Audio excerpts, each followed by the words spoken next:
The lenses are I'm Dave, and there's Tom. And here play. Welcome to Retired Time Productions. This is part 2 of our Tiny Whoop Inductrix upgrade series. So in the previous video we did a Raycon heli frame upgrade to the Inductrix and also upgraded the motors to the Strix high-speed motors.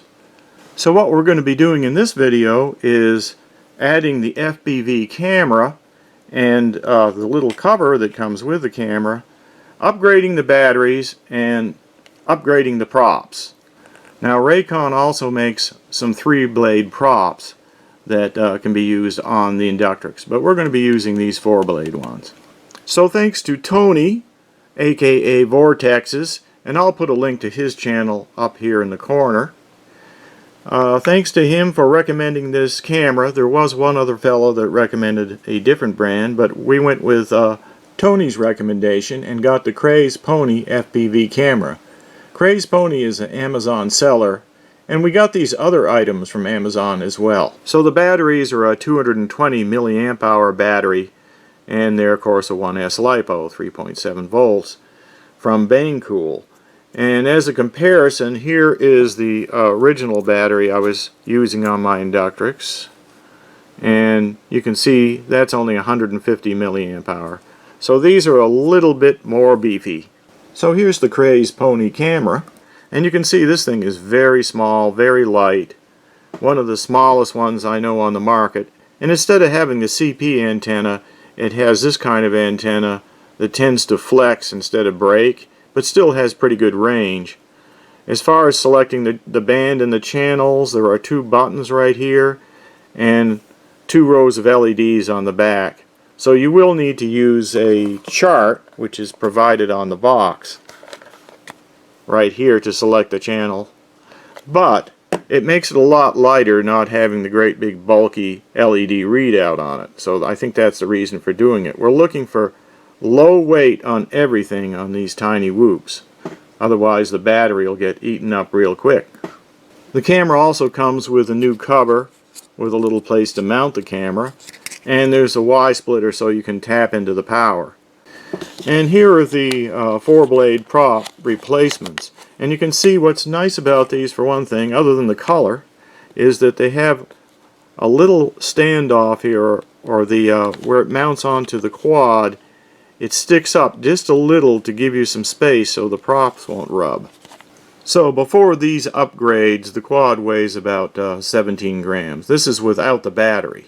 So here's what it weighs with the full upgrade, and that is 21 grams. So first thing we do is remove the stock cover that comes with the Inductrix. And you can already see the frame upgrade and the motor upgrade that we did previously. Now if you can see, there's a couple little nubs right here, or standoff things right here on the edges of the slot for the camera.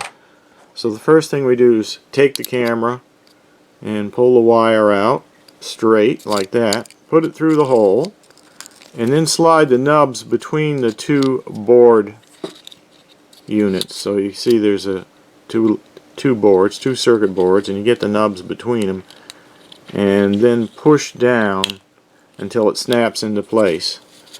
So the band and frequency buttons are right here on the top where they can still be accessed, and you can see the LEDs through the clear cover. So next we'll go ahead and just put the Y connector, one end of it, into the camera wire like that. And now we'll get the quad and put the other end into the socket for the quad. Like that. And now let's just take a battery and see if both of them work.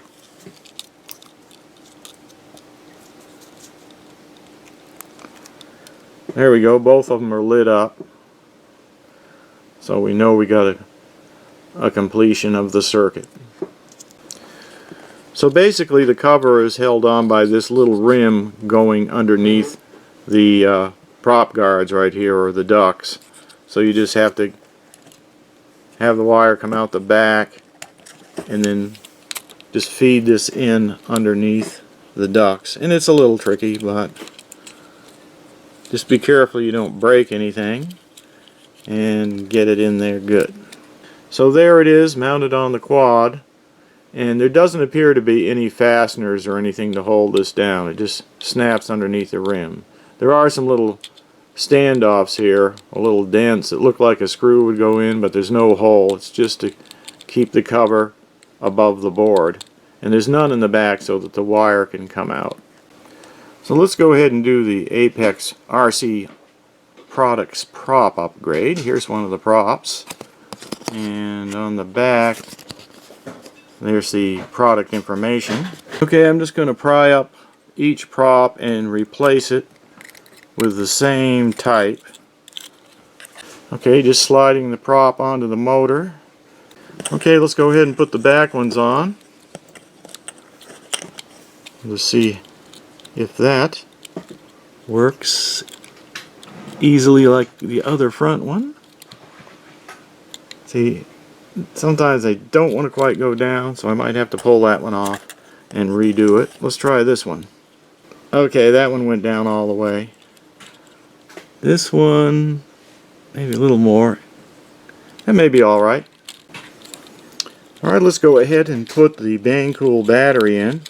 So even though this is a larger battery, it's really just longer. It still fits as far as width and height, goes right in there fine. So the props all seem to be spinning free. They're not hitting anything, so that's good.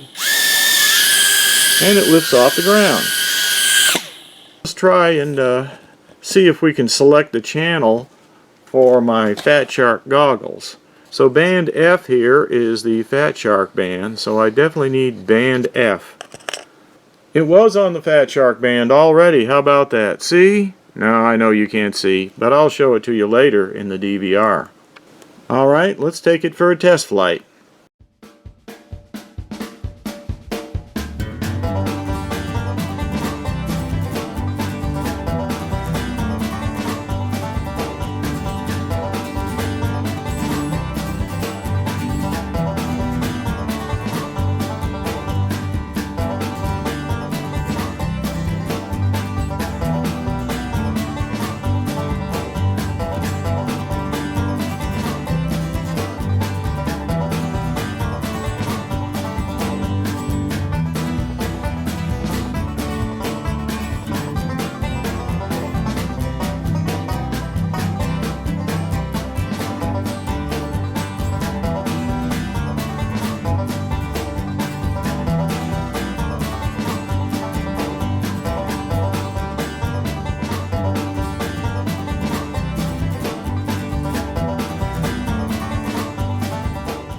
So it flew okay and was pretty enjoyable.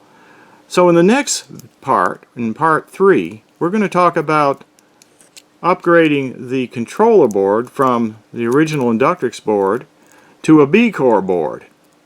And we'll also talk about the cover here, how we might make this cover better so that it doesn't slip off so easy. So stay tuned for part 3.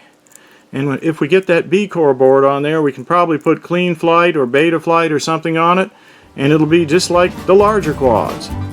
So, see you then.